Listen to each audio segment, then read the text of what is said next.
أعوذ بالله من الشيطان الرجيم. بسم الله الرحمن الرحيم.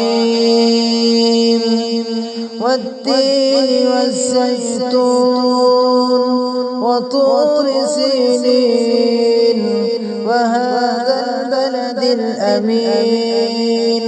لقد خلقنا الإنسان في أحسن تقويم ثم رددناه أسفل سافلين إلا الذين آمنوا وعملوا الصالحات فلهم أجر غير ممنون.